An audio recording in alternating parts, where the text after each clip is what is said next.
This section is about the control system coming down, because we're in a period where a dramatic shift in human awareness and human consciousness is in the process of taking shape. Some people call it the shift, sometimes I call it the vibrational quickening, but what I've been calling it for 20 years, because I came across this in the very earliest days after I met that psychic, that first psychic, I called it the truth vibrations. The first book I ever wrote after that awakening started, because it's ongoing, was called Truth Vibrations, or the Truth Vibrations, because I came across this awareness.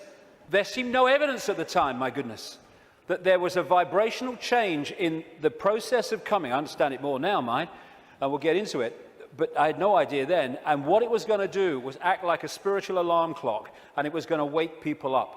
It was going to wake people up from this slumber, this coma that we've been in for so long. And also, my goodness me, as this truth proved to be true 20 years on, that it was going to bring to the surface all that had remained hidden. That the truth was not only coming out, it couldn't be stopped from coming out, because this vibrational change was bringing it to the surface. Like I say, 20 years ago, awakening, new consciousness, what? Truth coming out? Oh, you must be joking. 20 years on, my goodness, look at it.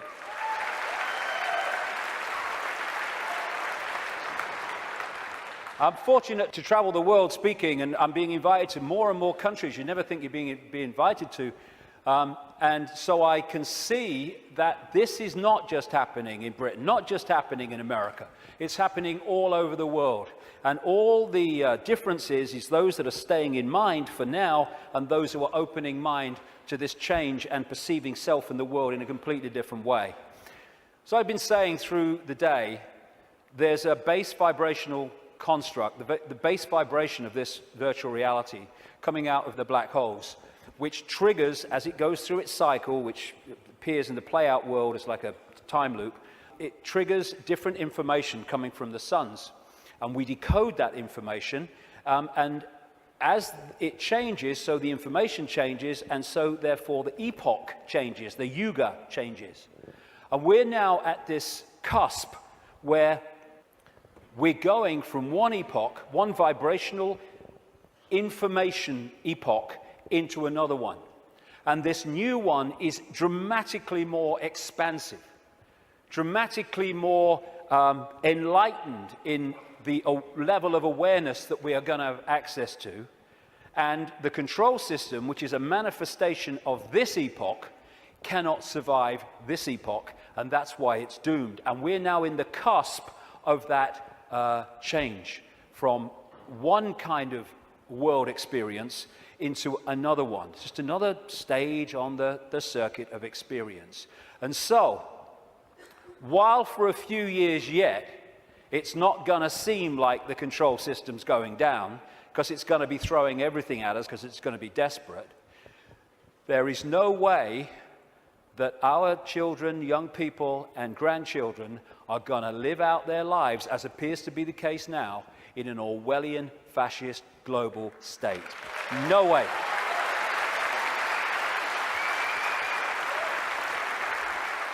This changing epoch, changing information, is starting to be activated within the Earth grid, and of course within the human grid.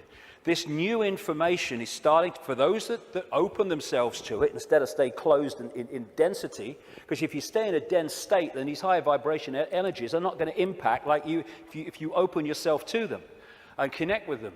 But those that are awakening, this new photon information, this more expanded perception, we're starting to integrate it, and we're starting to get insights from it, because it contains information that hasn't been around in this period we've been through. Now it is, and suddenly it's like, oh, I see it now, oh, I get it now. Why didn't I get it before? Because you're now decoding a totally different level of information that's becoming available, and it's encouraging us, it's pressing us, it's urging us to open to all that is and change the way we perceive the world. What certainly is true is some strange things are happening in the sun. The sun goes through cycles of less activity and more activity, the so-called sunspot cycle, which also produces the solar flares and all that business. And it's kind of quite a predictable cycle of some 11 years, and it goes into a down period, and then another one starts. But what's happening now is that the down period has been bewildering scientists, because the new period, the new sunspot cycle of activity, which will push temperatures up a bit, and these bloody global warmers will go orgasmic when it does, is not becoming active. There is no one, this is something I read in a scientific magazine, there is no one alive today, or nearly alive today, who has experienced a down state of sunspot activity of the kind that we've been through in the last few years. This is where temperatures have been falling. This one is the so-called near solar minimum in January 2005 of sunspot activity, and this was the sun yesterday in terms of sunspot activity. Something's changing, and other things about the sun are not reacting as they normally would. But I suspect that when it starts again, and it will, we're going to see some dramatic activity in the sun. And that will impact upon not just the Earth's energy field, it will impact on our consciousness, our awareness, and things will start to speed up. Because this new information construct coming out of the sun is symbolized by Neil Hagen, myself, as a lion. As the real human being, I symbolize as a lion also. And basically, these truth vibrations are going to dramatically, as we go through these next few years, dramatically affect human perception, human awareness, and human potential as this new information becomes decoded and the awareness potential expands and we access a greater part of all possibility. Another thing these truth vibrations are going to do and are doing is to break that wall, that line of troops on the left brain, and we're going to be accessing more and more of our right brain potential. So our creativity, our insight, our ability for what people would call genius today, it's the natural human state, is going to more and more expand. We're heading in for an incredible time. It might not seem like it like for a few years, like I say, because these people will be battening down the hatches and trying to do everything they can to stop it, but that is what awaits us. In many ways, I wish I wasn't 58. I wish I was like 28, because I'd like to live through a bit more of this. But I'll have had me fill by the time I'm done, which is bloody well not yet, I'll tell you. So when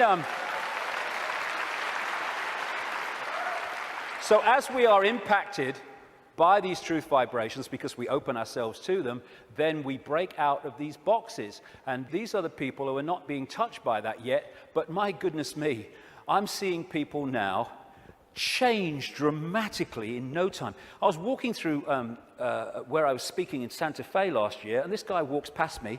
He'd flown in from Austin, Texas, and he said, 3 months ago, mate, I thought you were mad. Words to that effect. He said, now I get it. And he got it so quick, and we're going to see this happening. People changing dramatically, and also, as I understood 20 years ago, that all that's been hidden, the curtain is being pulled back. And we're in for some shocks. I mean, of course, what we've talked about today is shocking to most people who have seen the world in another way, but the shocks are going to go on, because what's been going on in this world behind the scenes is nothing like what we think it is. And these truth vibrations, this energetic change, this new epoch of enlightenment and expansion, and people call love and harmony and respect, connection, is going into these dark places, these structures that are held together by low vibrational density, and breaking them up. Not, like a war. It's a new epoch coming. And as the new epoch comes, the energetic change is going to break up the denser structure of society and belief. And like I say, if these guys think, as they do, because they're accessing here, not here, because of their mental and emotional state, that it's a done deal, well, they're in for a bit of a shock. Because, you know, when you've got a dam of water, it can take a long, long time before the cracks appear. But from the cracks appearing to collapse can be a very, very short time. And already, if you look from this perspective, the cracks are appearing. And the first crack is when people say, I've had a freaking belly full of this. I ain't taking this anymore. Then the cracks start to appear. And what we're going to see in the next 10 years is this control system, increasingly as the years pass and these truth vibrations get more powerful, we're going to see this control system come down because a new awareness is being breathed into this reality, and a control system based on suppression of awareness therefore cannot survive that change. Now, another perspective on why the control system is going crazy now. As I say, they can see down what we call a timeline further than we can when we're in this reality, because they're in another reality looking in. So they could see, they don't know the scale of it because they can't get out here where it's being orchestrated from, and they couldn't get here. But they can get a feeling, and they have had an awareness that this energetic change was coming and how it could potentially affect the slaves in terms of waking them up. It is absolutely no coincidence whatsoever that it is now, of all times, in this experience within this reality, when these truth vibrations are manifesting themselves and quite demonstrably changing the way people perceive self and the world, that this control system is at its peak in trying to suppress humanity, control humanity. It's absolutely in sync, because this moon matrix can only influence human perception if humans stay within its vibrational frequency, within its hack. The truth vibrations are taking us out of that frequency range, and therefore it's losing its influence on awakening people by the day as we start to perceive and see and become aware of things that we weren't before when we were connected to the hack. And all these things, destabilizing us chemically through food and drink, rewiring the body genetically through genetically modified food, what they're doing to the kids, the drugs, mobile phones, and all this microwave soup that we now live in, microchips especially, they're all designed to externally suppress or internally suppress, in terms of food, etc., the human body computer, to stop it accessing these truth vibrations. It seems to be, on the face of it, that they're trying to grab more and more control. The truth is, it is a desperate, desperate attempt to hold on to the control they've had thus far. That's what it's about. It's battening down their hatches to stop the control system coming down. In part because it has many expressions, including creating earthquakes and dramatic extremes of weather. This technology known as HAARP in Alaska, and it's now got other organizations connected to it and technology connected to it increasingly around the world, it bounces radio waves off the ionosphere, the highest part of the atmosphere, and back to Earth. And what it is in major part is a underpinning, a supporting role to this moon matrix to create a low vibrational atmosphere in the lower atmosphere where we live in and operate in like this. Again, it's targeting this morphic field, as the Satanists call it, and some others do too, to keep it in a low vibrational state. It's fighting the truth vibrations. They know what they're doing, on one level anyway.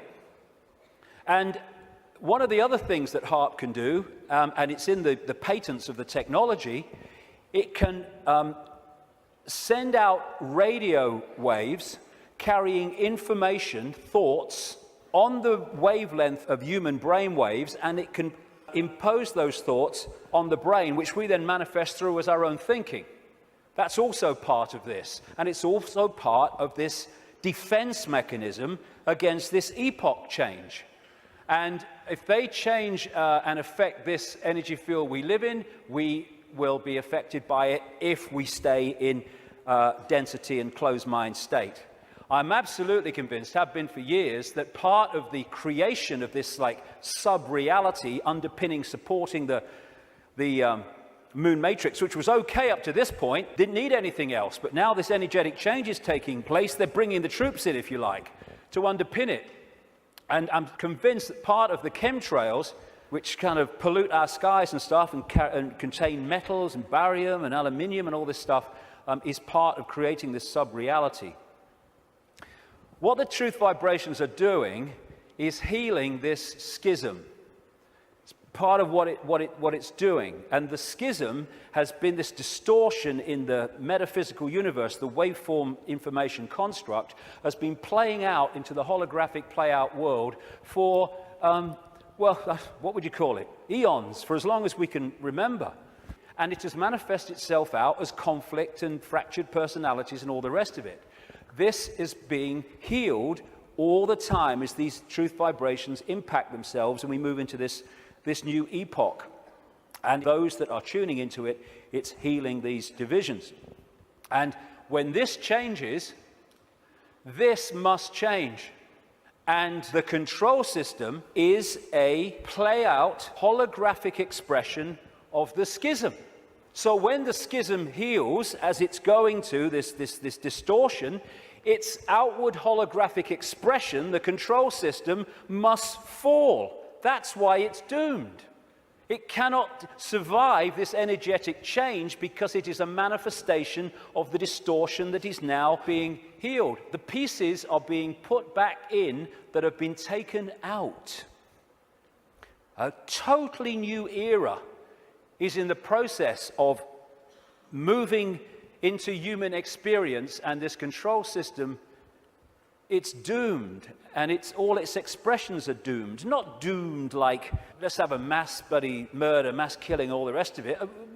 Doomed in this reality because they're connected to something that's disappearing. There'll still be infinite consciousness, even those in the control system. They'll remember who they are eventually. It might take some time, and you know, we'll be having a beer with them one day thinking, do you remember when you were stupid? Oh, yeah, I remember that. Oh, God, mate, yeah. Oh, that's what we'll be doing at some point. So this epoch change is moving from a sense of division, left brain, where it sees everything as apart from everything else, sees everything in terms of structure and apartness. We're moving from that perception as this energetic construct changes to a perception of what comes from expanded consciousness and awareness, which is we're all one. We're all expressions of the same one consciousness, which again makes racism ridiculous, ludicrous, insane, the height of ignorance. And as the schism, the distortion is healed, so other expressions of the distortion will become what we call history. The police state, the energetic wars, once we're really in to this expanded awareness, the very idea of going to war. You know, we have laws because of the distortion, because of the epoch we've been going through. We don't need laws in the state of awareness that we're going into, and our children and grandchildren will go even more into. You don't need to say we have a law against murder when murdering someone would never even enter your psyche. You don't need environmental protection laws when harming the planet because you know the planet and you are one anyway would never occur to you. You don't need these things. Laws are there to suppress overwhelmingly, but also expressions of laws are to try to mitigate for the distortion that manifests itself in distorted behavior. The idea of anyone going hungry in a world of plenty in the epoch we're entering, never even conceive it. You mean they used to let people starve? That's this mentality that we're moving out of, and we're at the cusp now of this change, which is a very interesting place to be. We're going back to that. We're going back to being connected to what we really are. And of course 2012 is much talked about and will be more talked about as we get closer to it. I have a different view on that. You know, I should be saying, given I've been writing about these truth vibrations for 20 years, I should be saying, see, 2012 told you, yeah. No, I'm not saying that actually. I think 2012 is a diversion. By 2012, yes, things will have moved on. Things will be changing.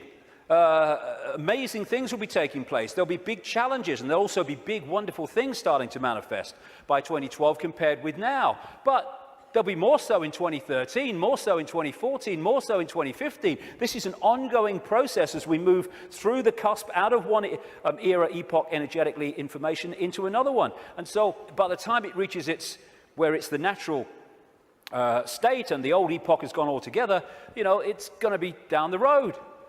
But every year, every month, things are going to be moving on energetically. And there'll be things in 2012, and maybe a very good chance that manufactured things will happen in 2012 to focus attention as part of the diversion of the control system. It's quite possible that that will happen. But I don't see 2012 as some epoch-changing year. But there comes a point, and I don't think it's too far away at all, where the tipping point comes in this energetic change where the irresistible force, which is the truth vibrations, then start to become the dominating state of awareness and perception in this reality. And then we're really moving. And I don't see that as too far away. Like I say, it takes a long time for a dam to crack, but not from then to it collapsing. So we're actually living in like a river of energy that's getting faster and faster in terms of its vibration, the quickening. And what we can do is we can get on the airbed or the canoe and we can go, whoa, what a ride, this is great, that's fantastic. Or we can stand there and try to hold on to the world as it was, in which case we're going to be expending more and more energy trying to hold our status quo, and eventually we won't be able to hold it, and we'll get, symbolically anyway, washed away. And as these truth vibrations manifest themselves and our awareness starts to expand, we're going to be accessing levels of realities that have been denied us up to this point. People talk about the sixth sense. That's nothing compared with what people are going to have as we move into this new era. It's going to be extraordinary. We're going to remember the fantastic people that, and potential that humans once were, when they were aware of who they were, and the world in our heads, in other words, the world we experience, is going to dramatically change. We're heading for a new dawn. Now, this is a phrase the control system uses for their new era, a new dawn, a new day. Well, it is a new dawn and a new day, but it ain't the one they think's coming. We've been through this process in the last epoch, and now we're going back the other way. And as a result, this control system must fall, and we are emerging from the abyss, the suppression, and all the rest of it to be who we really are. And that must change everything.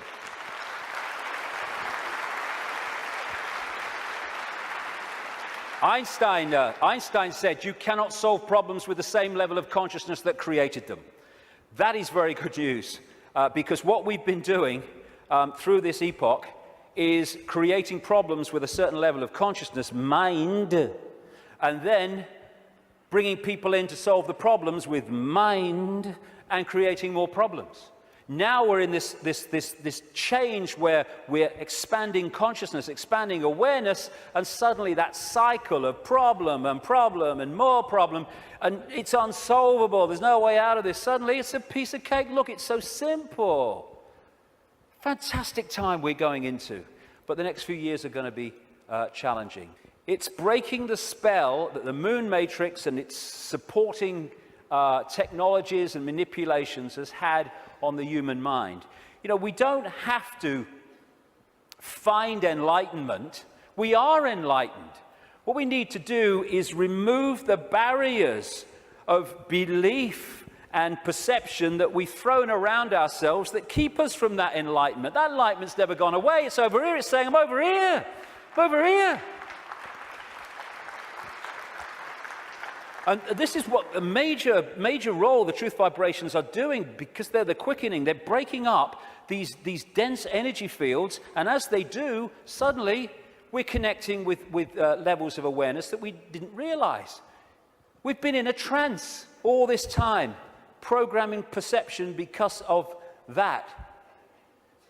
And it connects through the reptilian brain. So let's disconnect from the reptilian brain as part of breaking the spell. It feeds us fear. It has to, constantly. Fear this, fear that. Insecurity, anxiety, that's what it's doing to manipulate our perception and hold us in a low vibrational state, therefore the moon matrix. So one of the ways that we can, just on a daily basis, is disconnect from the lizard brain, and therefore what it's connecting us to, is to, simple thing, don't count to 10, count to 50. And if you're still wound up and about to hit somebody, count another 50. Because what the reptilian brain does is it doesn't think, it reacts. That's why it's so fast. It doesn't have to think, just reacts. Now, the other parts of the brain, like the neocortex, they think things through, so it takes longer than the reptilian brain. This is why we react to something, reptilian brain, and then maybe a minute later, 2 minutes later, maybe half an hour later, the visual cortex has thought this through, and we go, oh my God, I overreacted, didn't I? Did I really say that? Oh my God. That's what, it's the reaction system, reaction. And if we can stop reacting, emotional reaction and all that stuff, because, you know, we're manipulated so much through the reptilian brain reaction system. It's not problem, think it through, do a bit of research, see what you think, discuss it a bit, solution. It's problem, reaction, solution. That whole process of mass manipulation is done through here. So when we're faced with a situation, and I'm talking to myself as much as anybody here, you know, I'm not cross-legged on a mountain saying, hey, here I am. No, I'm talking to myself as much as anyone else. When we're faced with these reaction systems, whether it's because of a world event, whether it's because something in our lives, if we can just go, okay, I don't like this. 1, 2, 3, 4, 5, 6, and eventually the reptilian brain loses its power because it's a reaction power. And once the reaction's gone, it's lost its power. And we can think things through. And if we stop reacting through the reptilian brain, then we are massively disconnecting from the moon matrix. And as these truth vibrations change the nature of this energetic control of the human collective mind, the hive mind that we've been connected to, then its expression, this structured world, the way we work. And, you know, my brother said to me once, what's it all about, Dave? He said, you get up in the morning, you go to work, you come home, you have your tea, you watch telly a bit, and you go to bed. You get up and you go to work. I mean, look at it. It's the way it is, the way it's structured. It's slavery because it's so limited. And I've talked to people once, the last time I spoke at the Oxford Union, I was talking to some students. They could not perceive a world in which there wasn't a hierarchical structure of government because there would be chaos. That's the left brain at work. And people, when you think, look, this world is crazy. It's not serving people. People are serving it. That's what we are. We're slaves to a system. Politicians are slaves to a system. They go into the system. They think they're going to change it. The system changes them. And therefore, we can't perceive left brain, old epoch, that actually there are other ways of living, of interacting, other ways of providing food and warmth and what you have, other ways of living life than this drudgery. But as we expand our awareness, then other ways of interacting will become very obvious to us. Blinded by belief, believe. This is one of the control system's greatest weapons to control the human psyche. Get them to believe something. They don't care if it's this religion or this political belief or whatever it is. As long as you believe something powerfully, then they got you. Because belief builds walls around itself, repels all borders that challenge that belief, and suddenly you're living your life on a postage stamp or a dot. And your true ability to perceive in an expanded way is gone. You've given it up to the belief. This is how it must be. And once you have a belief, like a religious belief, then there are rules and regulations. Walls go around the belief. If you're going to be one of us, you must believe this. You can't believe that because they believe that, so you'll be one of them if you believe that, and all the rest of it. Here we go. We're all possibility. What are we doing having rigid beliefs when we're all possibility? Religion is mind. And there are many expressions of religion, not just going to church. There are many religions of the mind of various kinds that don't appear to be, but they are addictions of the mind. It's mind. You must believe this. There is one possibility. What's that saying? There is one possibility. That's how mind thinks. Consciousness, there is one possibility. You're having a laugh, darling. So religion, as we know it, is not going to survive this epoch change either, because it's an expression of the last one.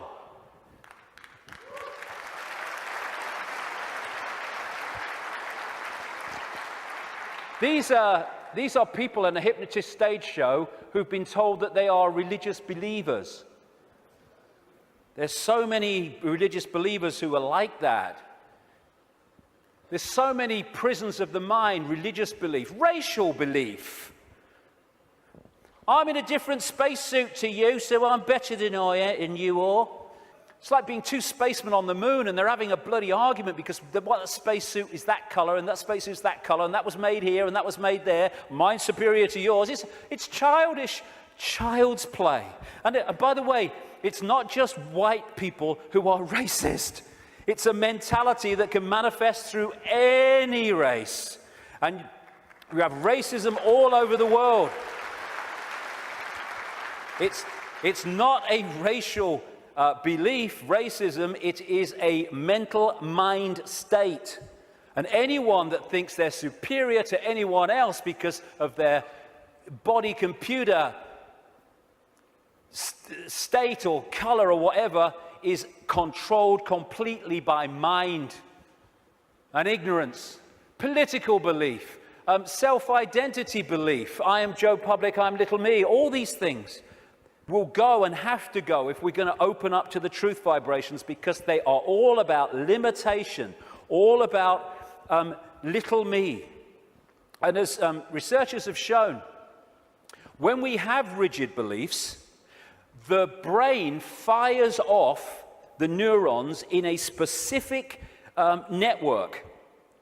And what that does is filter reality, decode reality, in line with the way those neurons are firing.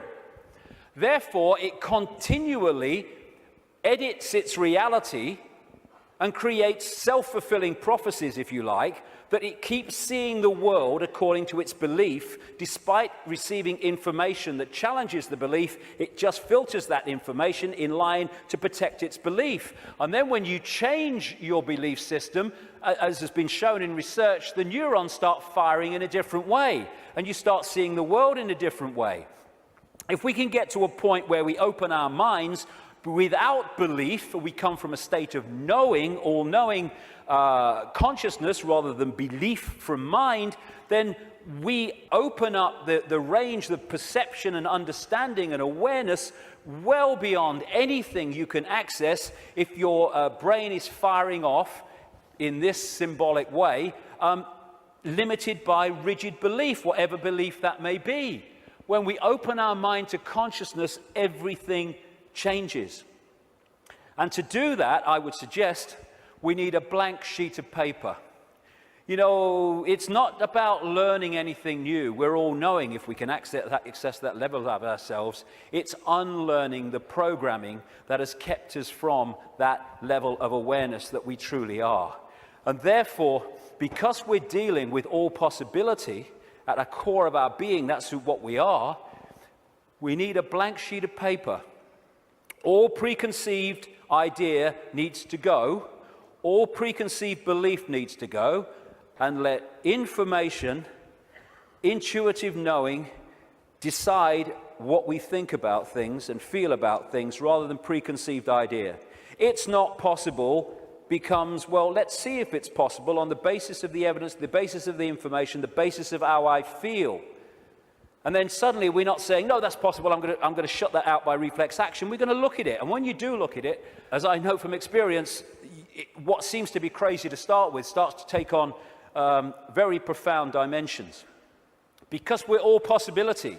And if we're saying only this is possible, only that's not possible, we're not operating at the core of our being, which is all possibility.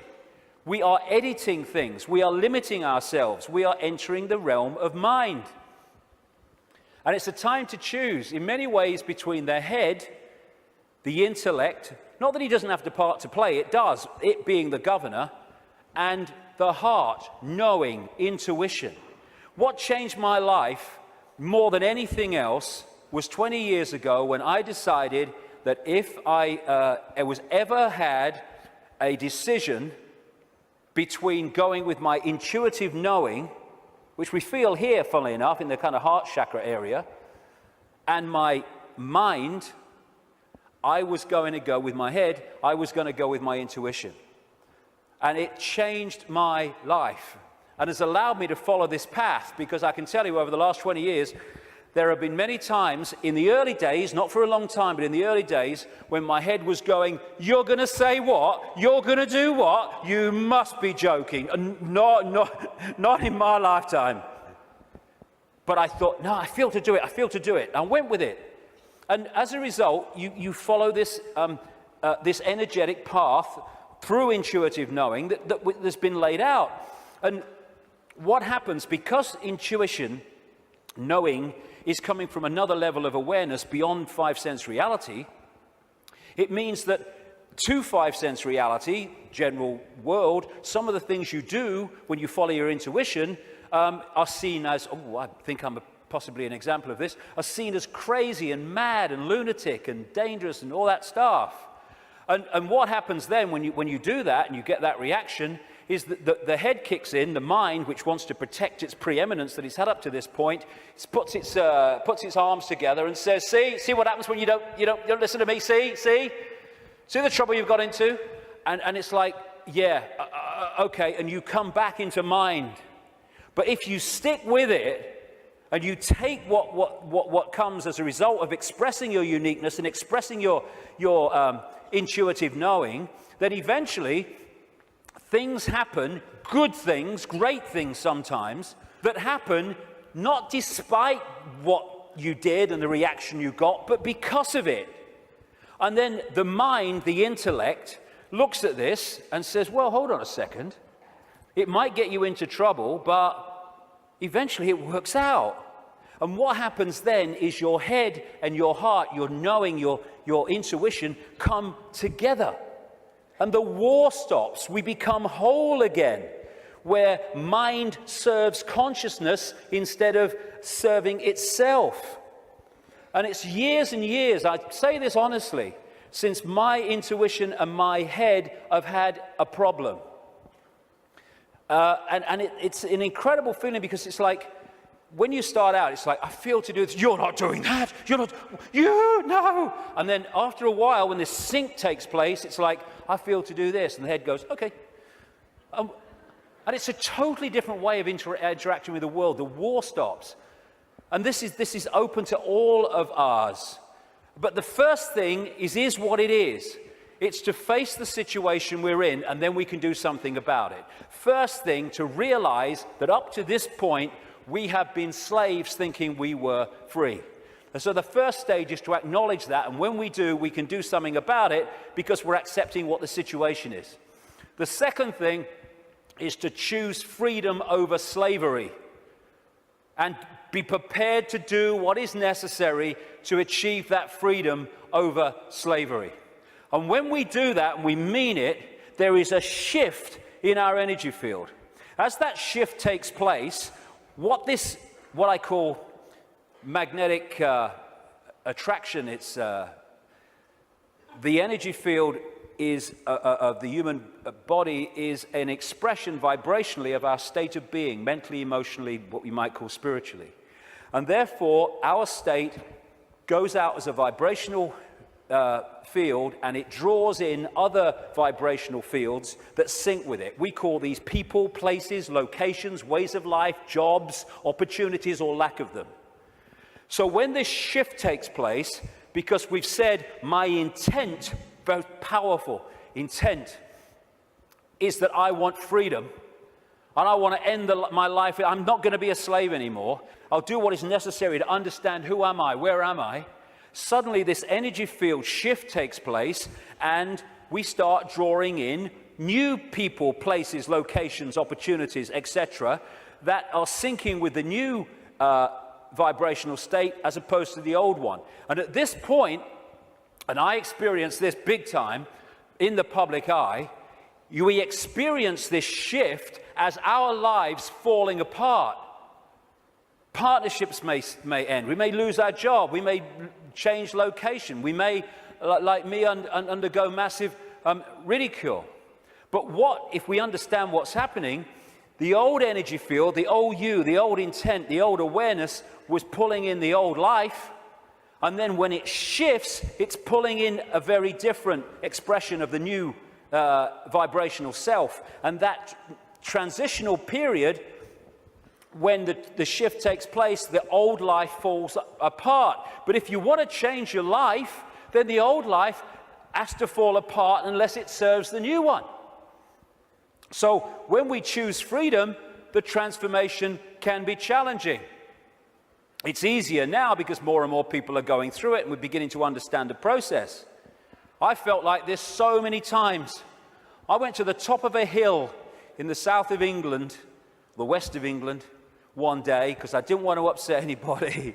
I went to the top of this hill in the middle of nowhere and I screamed my frustration out. I know what this image means, and so many other people do.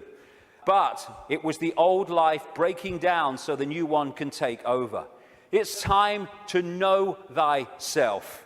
Not thyself that we've been told we are, but thyself which we really are. This self, everything from the beginning, my birth, my ancestors, my children, my wife, everything comes together simultaneously. I saw everything about me, about everyone who was around me. I saw everything they were thinking now, what they thought then, what was happening before, what was happening now. There is no time, there is no sequence of events, no such thing as limitation of distance, of period of time, of place. I could be anywhere I wanted to simultaneously. That's who we are. And that's what the control system has tried to keep from us.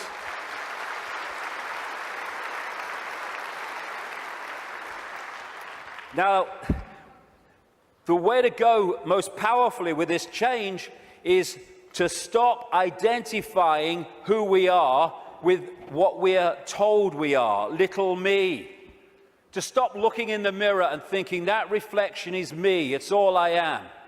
And looking at ourselves under the microscope, that's who I am.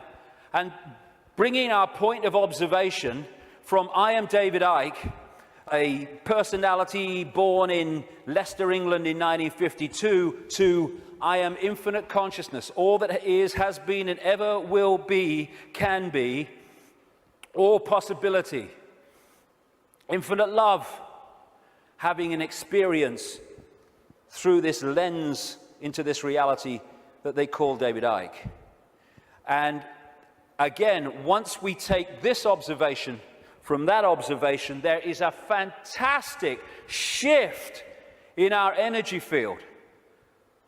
And we break up these densities that are holding us in mental and emotional servitude.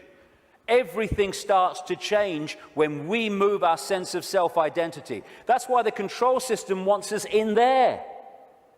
It can't cope with this. We have to be in there. Little me. And this is the fork in the road. Are we going to live our lives as consciousness or mind? As all there is or little me? Because that will decide the kind of world we're going to live in. Escaping the box, and it is a box, it's a vibrational box. Getting out of this thing called cognitive dissonance, where we lie to ourselves. Cognitive dissonance is, for people who haven't come across it, it's a very powerful controlling mechanism whereby we have a belief about self or the world or a situation, and we're sticking with it.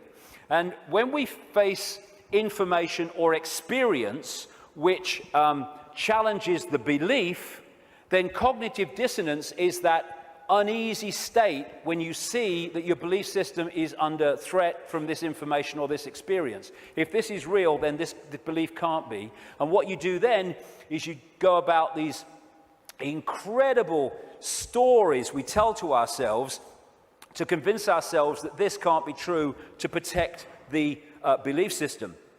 Cognitive dissonance can be a good thing if that dissonance leads you to look at your belief in the light of this experience or this new information, and then move the belief in the light of that. Then cognitive dissonance is a good thing. What most people do is try to hold the belief system in the face of this. And there's no greater example than the Skeptics Society.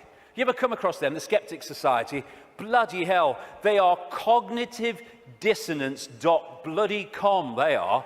I tell you, I've debated with some of them on television programs and stuff, and one of them, his bum kept bouncing on the seat. He had what they call vitus dances, my mother used to call it, where you can't stop moving, because he was in such cognitive dissonance, because the information he was hearing was so at odds with his belief system, he was kind of going crazy. And so you get people who come up with these amazing bloody stories to try to explain away why something is not challenging their belief system. So again, part of that blank sheet of paper is letting cognitive dissonance serve us. I'm going to look at my belief system instead of holding on till our knuckles turn white. Also, trying to avoid looking at the truth, because if we don't, we ain't going to change anything. Go beyond being in denial of what is happening in our lives and in the world, and start looking at it as it really is. It is what it is, because unless we look at things in that light, instead of trying to find wishful thinking reasons why actually it's not really like that, we're not going to change anything, because we're going to be in denial that anything needs changing. It is what it is, and we need to face it. And it's important to stress this. This control system, this reptilian control system, and in all its facets, is not all-powerful, and it's not omnipotent. It's actually bloody stupid. You know, there's such a difference between being clever and being wise. It's very clever to build an atomic bomb, but it's not wise to do so. There is a difference between the two. And these people are very clever, but they're stupid. And cleverness without wisdom is the most destructive force on earth, which is why that's what they are. They have only managed to control humanity because they put us in a smaller box than they're in. Because of their mental and emotional state, fear, wanting to control because of fear and all the rest of it, they are in a vibrational box. They can't access any higher levels of awareness because of their mental and emotional state that's holding them in density, and their fear. Their fear is being passed on to us through this collective mind.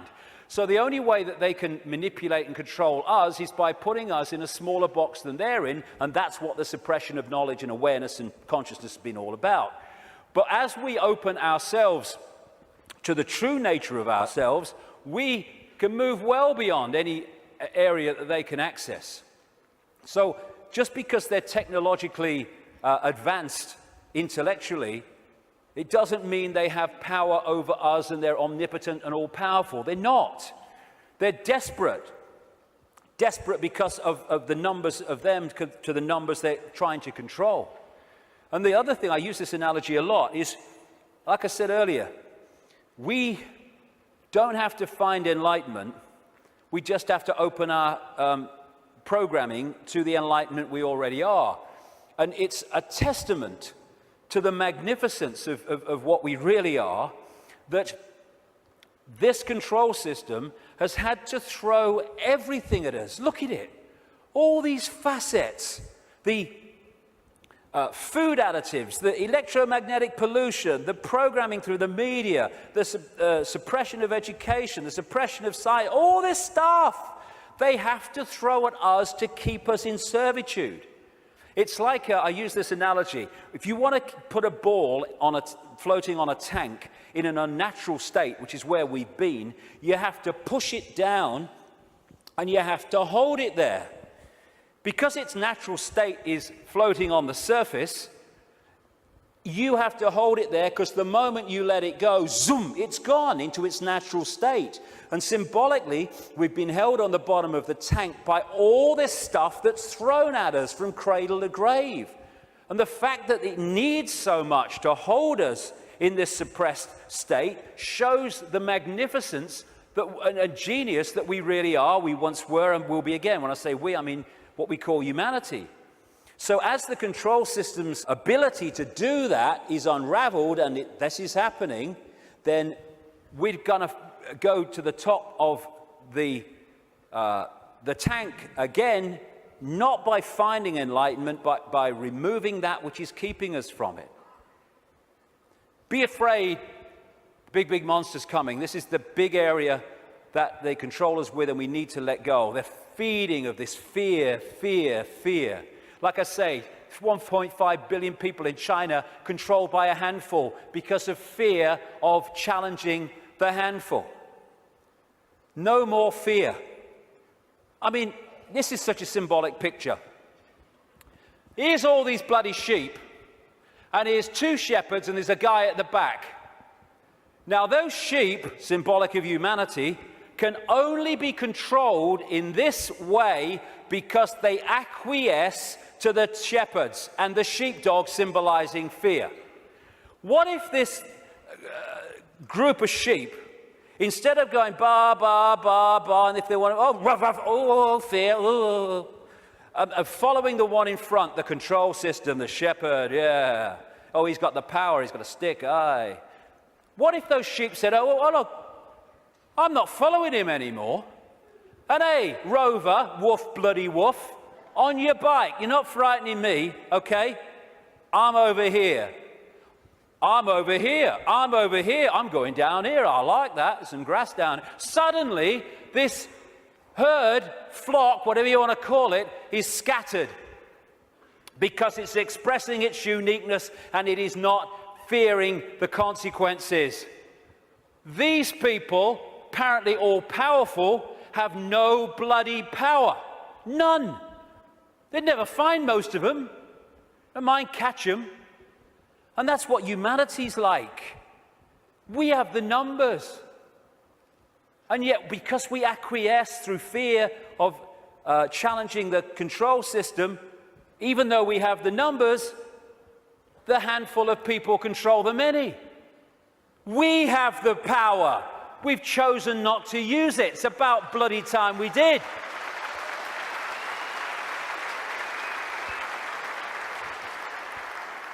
God, the answers are there in front of our eyes.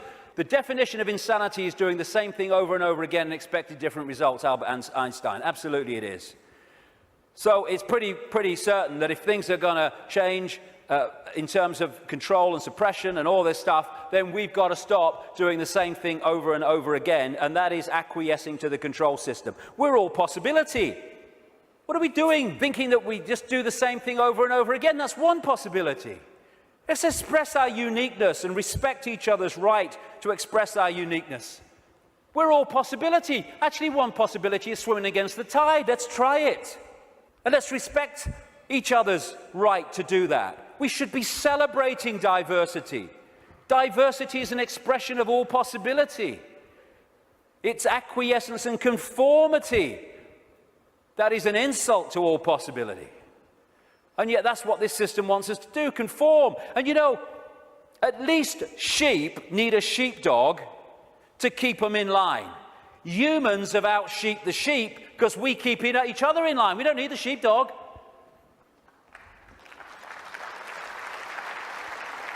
We have sheepdogs called parents and teachers and politicians and peer pressure.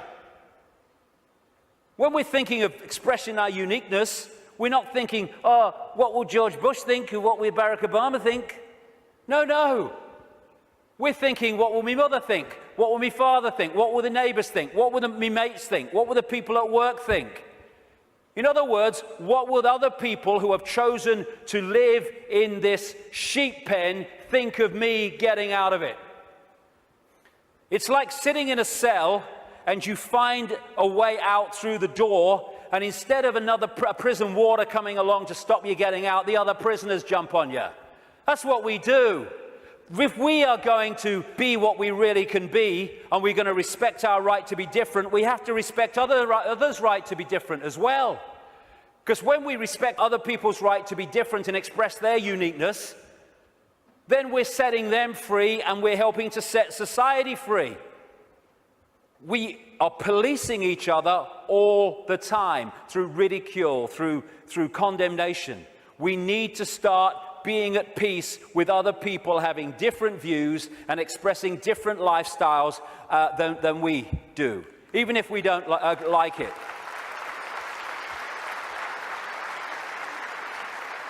This breaks up this sheep policing the sheep. There's only a few who in full knowledge are behind this control system, and they have to get the target population to police the target population. They don't have the numbers to do it themselves. I have a simple philosophy on life, so simple. Do what you like so long as you don't impose it on others. Dead simple. That's it.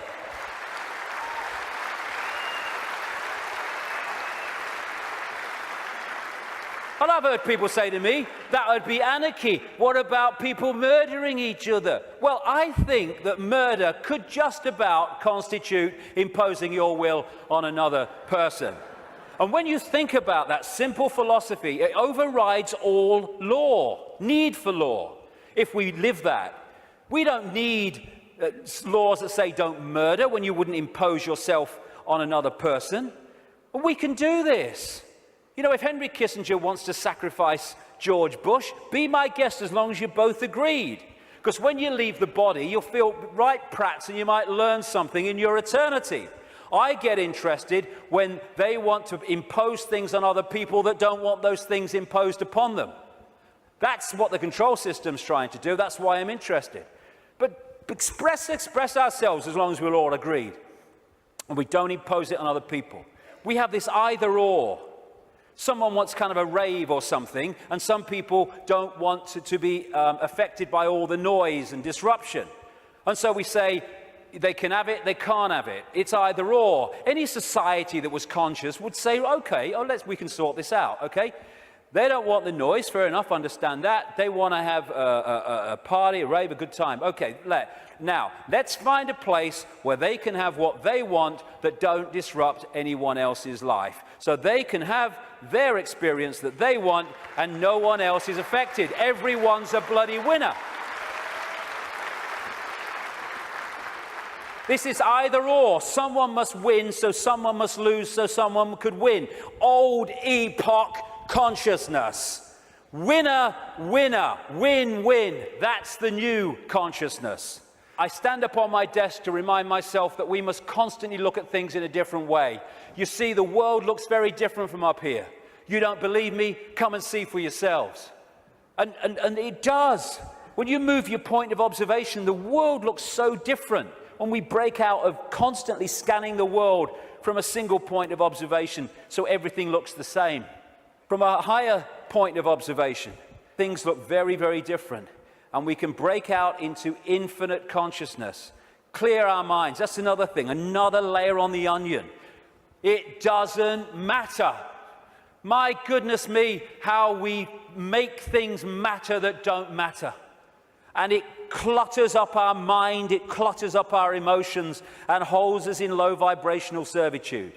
I have a thing I call the deathbed perception. You're lying on your deathbed. Well, your body is, you're not, and you've got 10 minutes to live. Tell me, looking back at your life, what mattered. You know, in 2004, when that guy cut you up at the lights, and you got out your car and you screamed abuse, and he got out and wanted a fight, does that matter now? No. Then the trick is to make sure it doesn't matter then. To bring that mentality into everyday life. It doesn't matter. We get het up, angry, frustrated. We worry about things. People worry about going to the dentist. Then they go to the dentist and they go, oh, that was all right. What do you mean it was all right? You've been worried sick for 3 weeks. It's destroyed your life for 3 weeks. You tell me it's all right. It was no problem. It's bringing this. It does. What really matters? What really matters is loving each other, caring for each other, being kind to each other. What matters is expressing our true magnitude of infinite genius, not acquiescing to meaningless things that we take so bloody seriously. How many things do we look back that God has really het up, frustrated and angry, and we look back, it didn't really matter, did it? Well, don't let it matter then. That's the thing. And then there's what I've long called combing the mirror. Combing the mirror is a crazy thing, because what happens is you want to change your hair, so you comb the mirror. Funnily enough, your hair doesn't change. What you have to do is comb your hair, and then the mirror reflects it. And this so-called out there world is like the mirror. It's not even out there. It's a projection of in here. If we're going to change this apparently out there world, we have to change in here. It's like if this is a movie screen, and I don't like the movie, so I'm going to stand here and I'm going to hurl abuse at the movie screen. Nothing's going to change. I've got to go back to the projector and I've got to change the reel, and then this will change, because this is just an outplaying of that. And the Illuminati control system is delighted, indeed encourages us to believe that we can change the world, if you like, and our lives out there. They want us to comb the mirror because they know nothing's going to change. This is where things change, and we connect with this at what we call the subconscious mind. And it's in the subconscious mind that we interact with this waveform construct. The conscious mind experiences the play-out holographic world, the decoded world. So this is where we have to change things. Because by the time it hits this screen, this holographic decoded world, it's like the movie on the screen. It's a done deal. You ain't got to change that now. Ain't got to change this now. We have to change it before we decode it into experienced holographic reality. There are some people I've been reading, they say 98% of human decisions are made by the subconscious mind, the unconscious mind. I would go further. I'd say 100% of human decisions are made by the unconscious mind. What the conscious mind does is experience them. But the conscious mind can interact and work as one with the unconscious mind if it starts to understand the way reality works. How do we understand what's going on in the unconscious mind so therefore we can play a part in changing that? By what I call the language of life. The play-out holographic world of experience is a mirror of the information construct, in other words, our unconscious mind in many senses. And the way it plays out, the language of life, as I call it, tells us what's going on in the unconscious. And therefore, we can play a part together, unconscious and the whole of self, in changing and clearing out what is happening in the unconscious, which is playing out in the experienced conscious holographic world. For instance, do things keep recurring in our lives over and over and over again? You'll never guess, it's only happened again. Well, why is that happening to you over and over again and not happening to him at all? What is it within you that's manifesting this? What is it telling you? What is the language of life telling you by what you're now continually experiencing? Why don't things work in your life, but they work in this person's life? What is that telling you? What is it about you that's making it not work? What is it about them that's making it work? The language of life. And you can start to read this. And it's about taking responsibility and saying, oh, God, I'm so unlucky. Nothing ever happens to me. It's like taking responsibility, power. Why is this happening to me? What is it about me that means this is happening to me and not to them? It's the language of life. He's talking to us. For instance, one of the things that totally bloody controls human experience is a desire for outcomes. We're all possibility. If we live as all possibility, our true self, then we're flowing. We're flowing with life. We haven't got an outcome because we're all possibility. We flow where we want to go and we flow where life takes us. Once you have an outcome, I want this, then you have pinned yourself to one possibility. And if that possibility doesn't happen, then you're in a state of disappointment. Even though you're all possibility and you can flow anywhere you like, I'm this what I want to be. And it's like a door. And people go through life and they're going, bang, bang. I want to be this. This is my outcome. Bang. And the door's going and life's going, ain't opening. Ain't opening. Bang, bang. Frustration. Anger. Why me? And it gets more, okay, now we're going to put this across the door. And they still go, bang, bang. This is my outcome. And then all the time this is going on, over here, there's a door swinging open saying, hey, come through me, no problem. Oh, no, I want to be this. Bang. And we go through life, and the door doesn't open, and that one's saying, over here. But because we have an outcome, it means it controls our life. And like I said earlier, and suppresses our life. I don't have an outcome. I don't have an outcome. When I get up in the day, I don't have an outcome. I don't have an outcome in my life. I just go where it takes me. Outcomes are limitations, preconceived ideas. Now, intent is a very, very powerful force for change. This is my intent. That energy goes out there, and through what I call vibrational magnetism, it draws towards us what we need to do to achieve that intent. Not when there's an R in the month, and every now and again, every time. So when we have this intent, I want to be truly free. I want to be the true magnitude of how I am. I want to know what's going on in the world. I want to understand this. What happens is that intent, if you mean it, it's not just words, otherwise it's no power at all, then that intent will start drawing to you people, places, experiences which let you achieve that intent. And often they are very challenging, and your whole life, your old life starts to break down as a result of this. And a lot of people go, if that's transforming, no thanks. And we go back to the old life.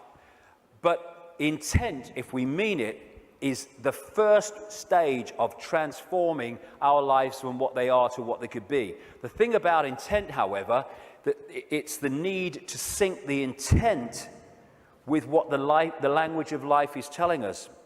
Because if you sync the intent with that door that ain't meant to open, then you can have a very powerful experience called frustration.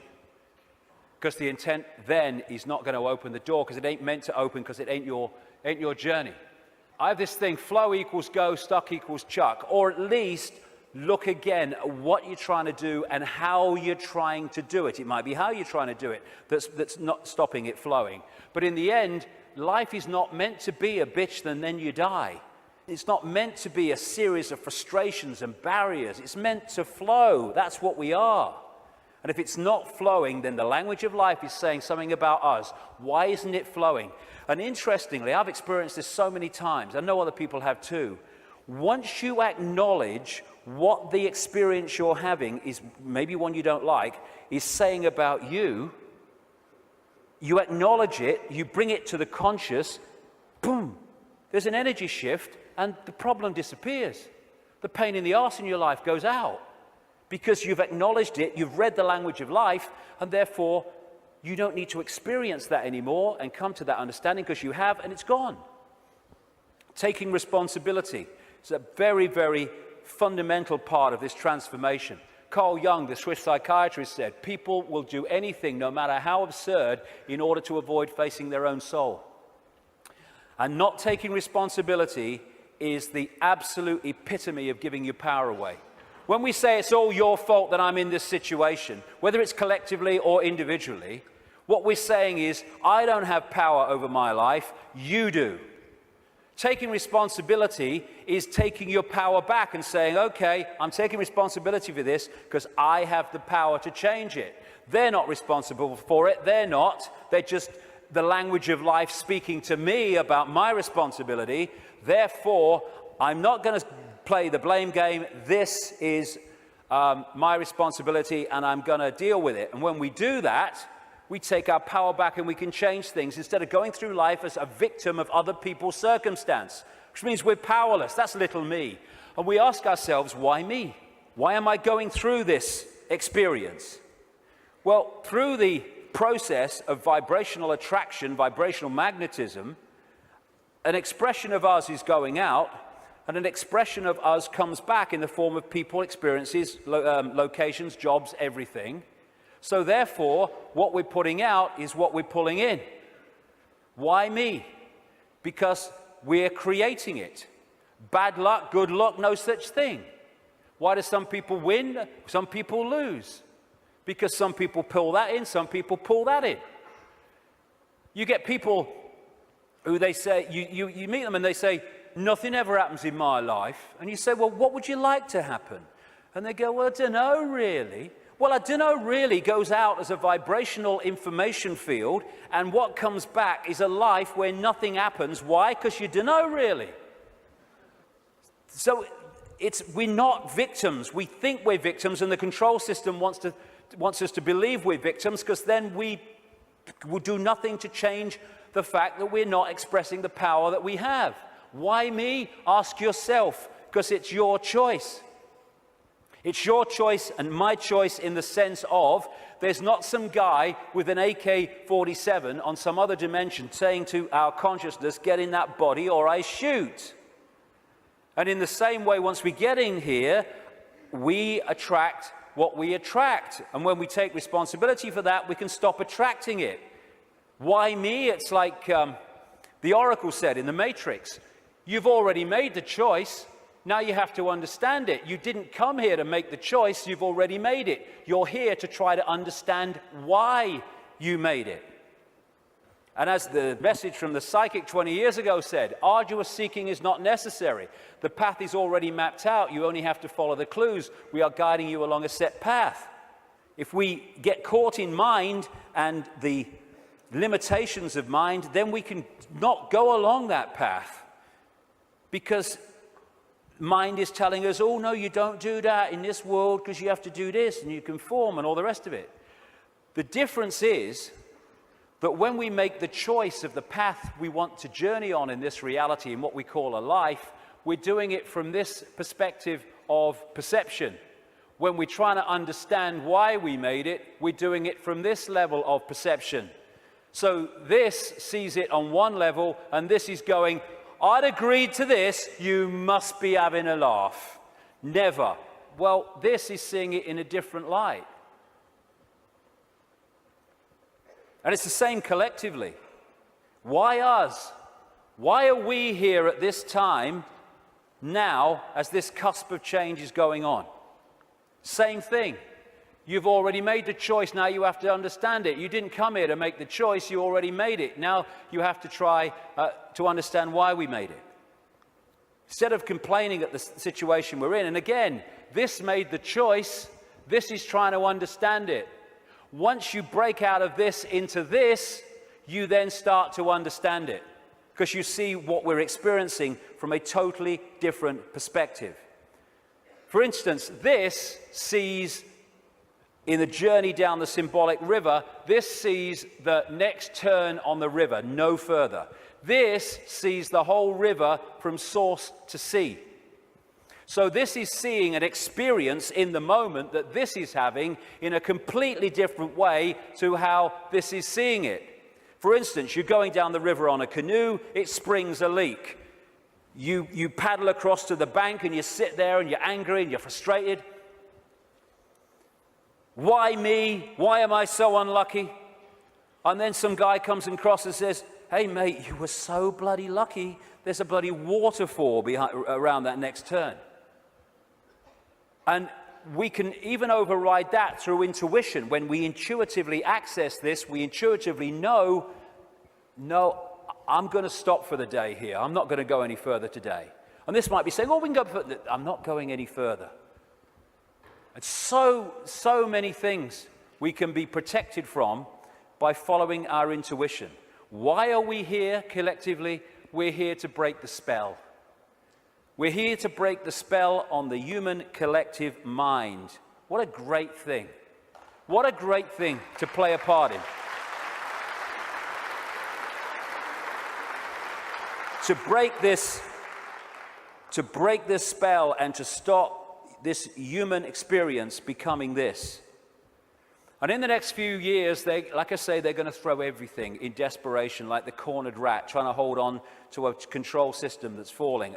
This is where we're going to need to have this perspective of I am consciousness, I'm having an experience, because that will make it so much easier as we go through this transformation and challenge, because if we're in this world and of it, those people are going to find the next few years very, very difficult.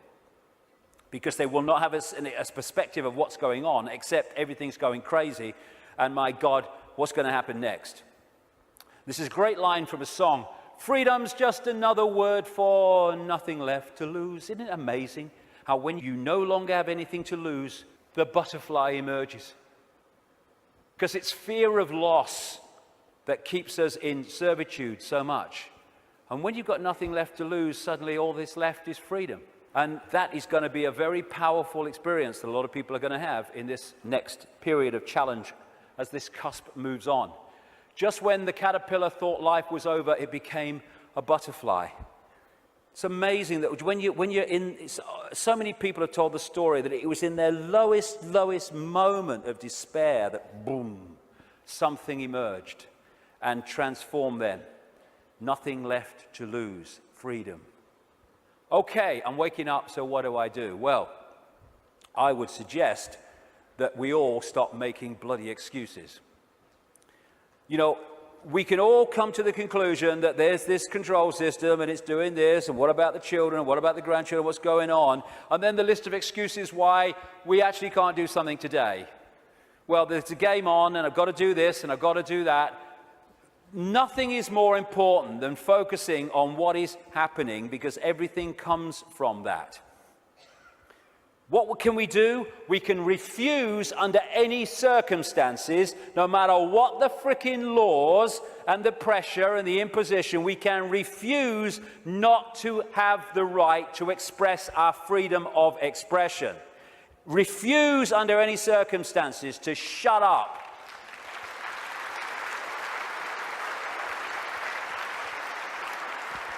If vast numbers of people did that, this is the key to it all, what are they going to do? They don't have the numbers. We can stop focusing worship on celebrities and television and fake politicians and even sport.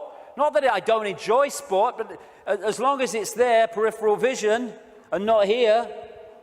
The worship, externalizing.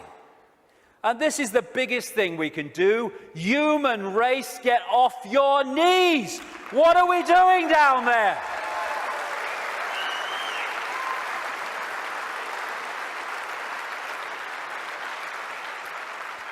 What are you doing?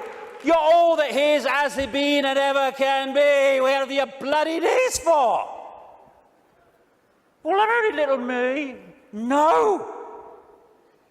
If we get off our knees, the control system's over. Martin Luther King said, a man can't ride your back unless it's bent. And then there's the people in dark suits and uniforms. Hey, you got children and grandchildren and families as well. What are you doing serving a control system that wishes to impose a fascist state on your families?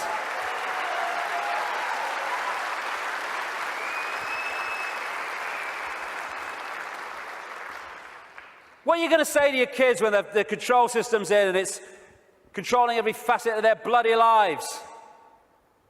Daddy, Mummy, Granddad, Grandma, what were you doing when the control system came in? I was helping to do it, dear. All the best with that conversation. What are we doing? Playing a part in, oh, it's me job. Well, get a bloody another one then. We got to do this to our children because it's my job. What can we do? We can cease to serve the control system in uniform with a gun in our hands. We can do that.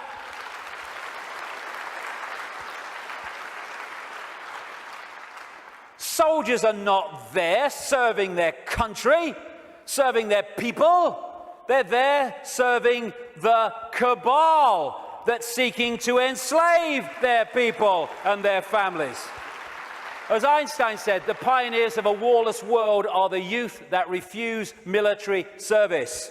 And more are equal to that, the adults beyond military service who support those that refuse to serve this control system in uniform. Oh no, you've got to serve your country. You serve your bloody country. I ain't doing it. Just like those wonderful Israeli young people. Know thyself. When you know thyself, when you know you are consciousness, the consciousness is going to get a machine gun and start shooting at aspects of itself. Mind does that. Mind fights. Consciousness doesn't even contemplate it. And that doesn't include just people in uniform. It means fighting for freedom. What's all that about? Let's fight for freedom. Let's have a riot in Athens and let's kill 3 people from the banking system. Hey, the world's a better place now. What you fight, you become. We don't want to fight this system. We need to cease to cooperate with it. This is a meeting of mind. One mind on a horse, one mind with something in its hand trying to do damage. Oh, they're 2 sides. They're one mind without consciousness. Freedom fighters, contradiction in terms. Cognitive dissonance. As Martin Luther King said, the limitation of riots, moral questions aside, is that they cannot win and their participants know it. Hence, rioting is not revolutionary but reactionary because it invites defeat. It involves an emotional catharsis, but it must be followed by a sense of futility. They want people to riot. It justifies more control. Nor do we need to meet this challenge with hate.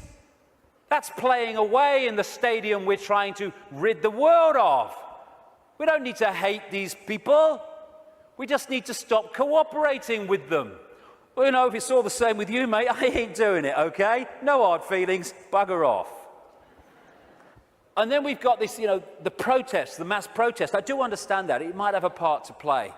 But so many times these protests, they're what I call steam whistles.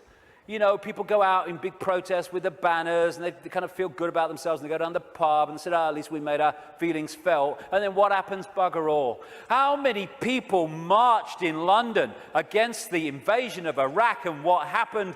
Iraq was invaded. Protesting has such limitation. They don't care if we protest and walk through the streets and shout slogans and wave banners. They care if we come together, irrespective of color, creed, gender, sexuality, any of it.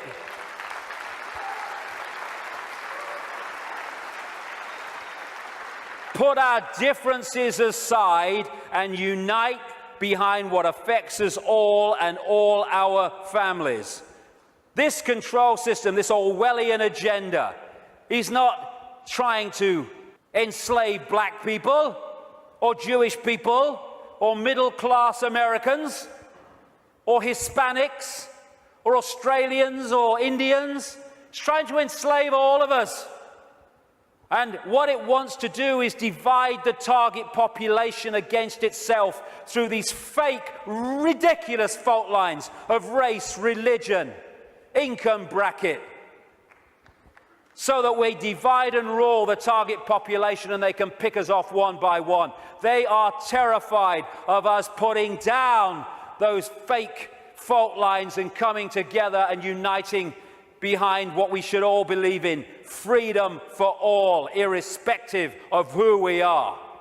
Injustice anywhere is a threat to justice everywhere. Someone else's injustice is our injustice, because if we allow injustice there, eventually that injustice will come here anyway.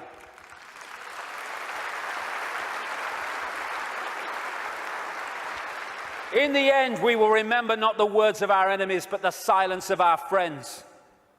Silence is consent. Can you hear us now? Silence is consent.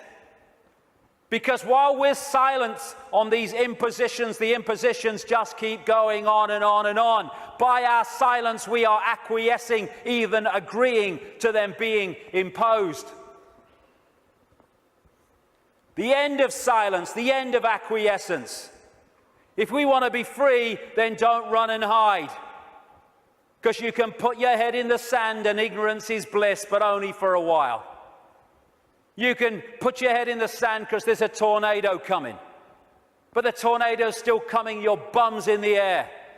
If you lift it out the sand, take responsibility and face it, you can take avoiding action. Ignorance is bliss with a head in the sand, and then, bang, your ass is spinning up in the clouds. Strength does not come from physical capacity, it comes from an indomitable will. Mahatma Gandhi. Isn't it amazing how true that is? How you can see soldiers in uniform involved in truly extraordinary levels of physical courage and what we call heroism. And yet those same people are terrified of saying boo to another guy in uniform who's got more stripes on his arm than he has. Isn't it amazing? Where physical strength can come so easily, and moral strength not. That's to do with the moon matrix and the way that our perception is manipulated.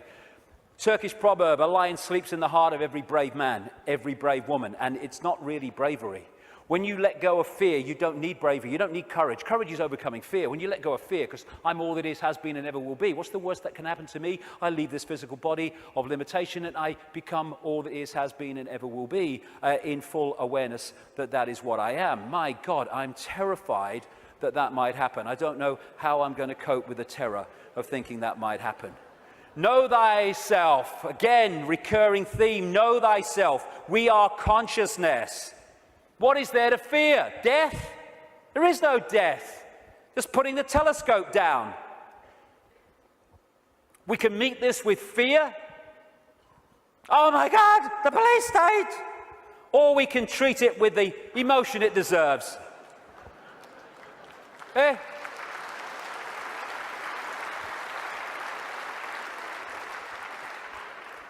What we have to do is comply. Compliance! That's what we have to do. Because if we don't comply, the control system's in desperate trouble. So it has to frighten us into complying for fear of not complying and the consequences that come from that. Well, hold on a second here. There's something about this that ain't right. When we look at this structure, we look there for the power. But why is that there? Because these silly sods are holding it up there. This is the power. They have to persuade them that they have the power, so they don't take the power to bring that crashing down. Fear of bringing it down through fear of not complying. Once we step out of the pyramid and refuse to cooperate with it, no violence necessary, by the way, then the pyramid starts to collapse because we're holding it together. It's a house of cards. That's all it is. Oh, it's the control system. It's a house of cards. Simple thing. People are being fined ridiculous amounts of money for putting their wheelie bins out on the wrong day or too many inches from the bloody curb. And people go, I don't know, what's the world coming to? It's the big brother state, innit? And then what you gonna do? What time's that game show on, honey? Terrible a bloody thing, I don't know. What? What's that gonna do? Don't tell me. That's Big Brother. It's little me that's causing that, not Big Brother.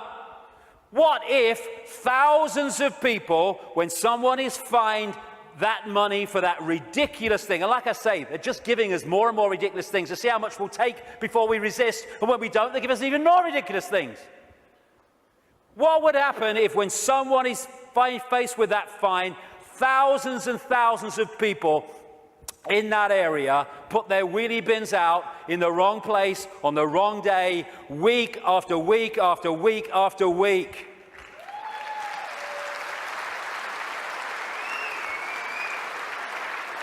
The system couldn't cope.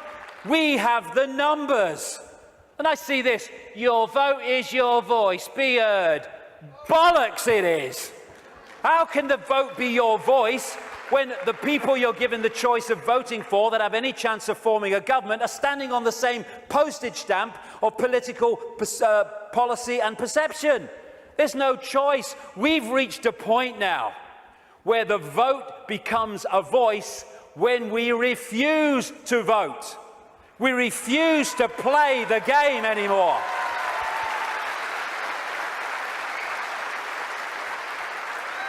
What would have happened at this recent election, this farce, if tens of millions of people had said, we've had a bellyful, we're not voting, it only encourages them.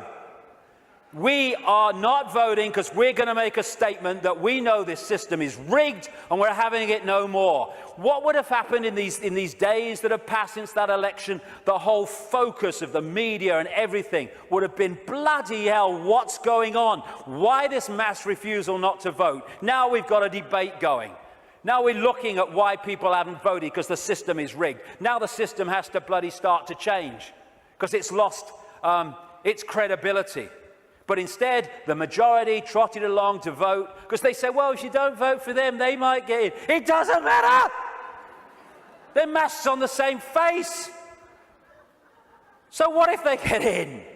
Same thing will bloody happen. Comply! No! No, no! Not if it's enslaving me and my children and imposing on my freedom.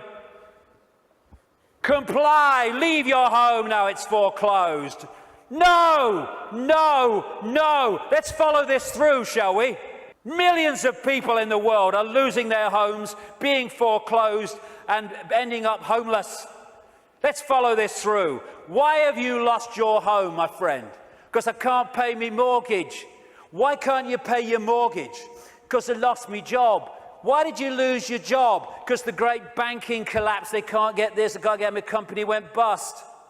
And who's taking your home away and saying you've got to leave?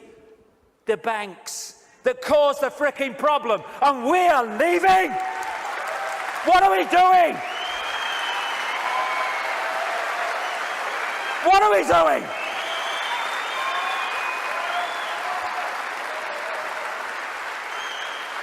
No, we won't leave when the banks have caused the problem and now they're telling us to leave, to take the assets. No, we won't. And people who are not being foreclosed need to support those that are. We're all in this together.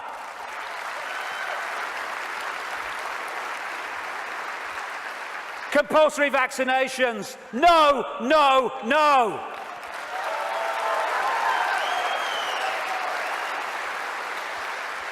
You must do what we say. We have changed the law. Not if you are imposing on my freedom and my rights to be a free citizen with a free voice. No, no, no. What are they going to do? They come out of Downing Street, whether it's Clegg and his mate bloody Cameron or it's bloody Obama or whoever it is in America, and they say, we've had a discussion and this is what we're going to do. What if vast numbers of people say, well, we ain't doing it? They have got no power whatsoever. Their power comes in our acquiescence. Oh, but you can't defy the law. Okay, let's follow this through, shall we? By the way, while I'm talking, put your arms out and I'll put the handcuffs on, because that's what you're telling me. What you're telling me is this. We have no say in laws that are passed. And then we have to obey those laws. Well, okay, forget freedom then. Okay, what if they passed a law that says we take your children away? Would you obey it? Well, no. So there is a line then. There is a line. It's just where is that line? And if a law does not respect human freedom, it does not respect human justice, it doesn't respect fair play, we should not be acquiescing to those laws. We should be refusing to acquiesce.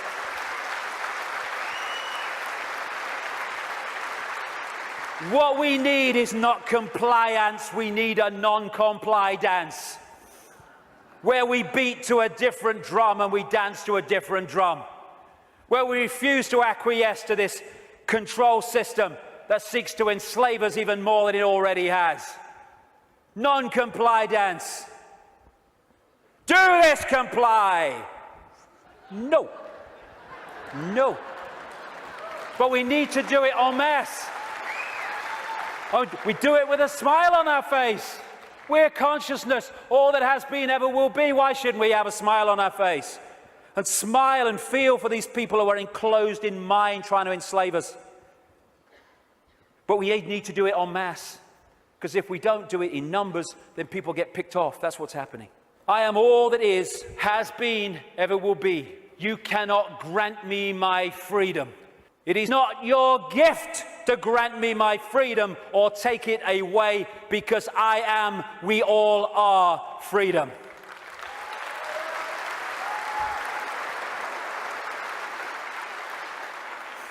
Put another way,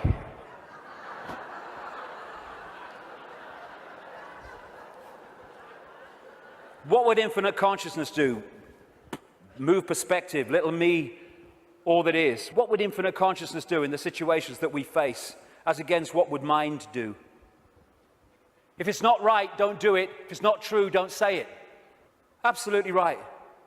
You know what would change the world overnight is if we as a human race started doing what we knew to be right and just in the circumstances that we face, instead of making those decisions as so many people do and have long done on basis of what is right for me in this circumstance that I face. Okay, the just thing to do might not be in the moment the best thing to do, but it's the just and right thing to do. And if we started doing what we knew to be right when we're faced with these decisions, as opposed to what we perceive is right for us in the moment, although doing what is right for us in the eternity, then everything would change.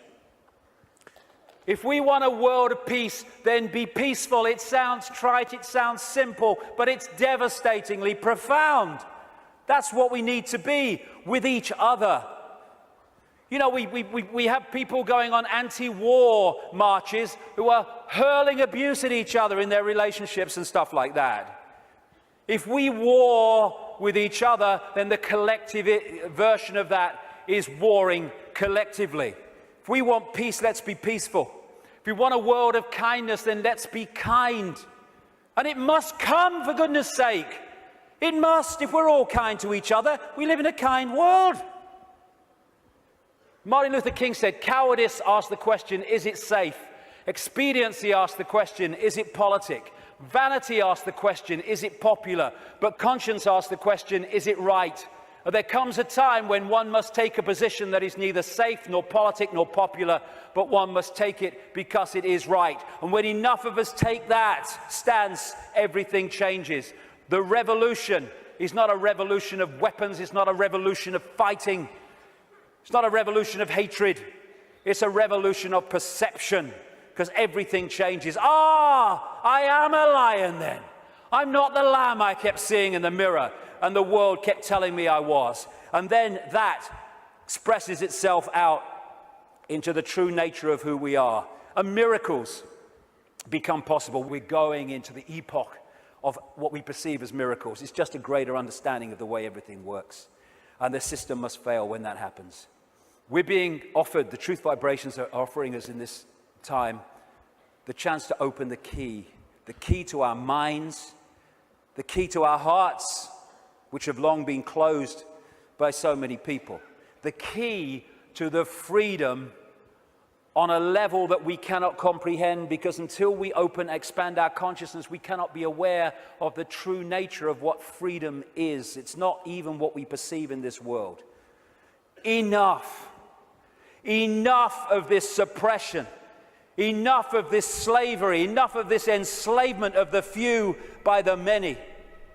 As the poet Shelley said, rise like lions after slumber in unvanquishable number. Shake your chains to earth like dew, which in sleep had fallen on you. Ye are many, they are few. Enough! It's time to fly.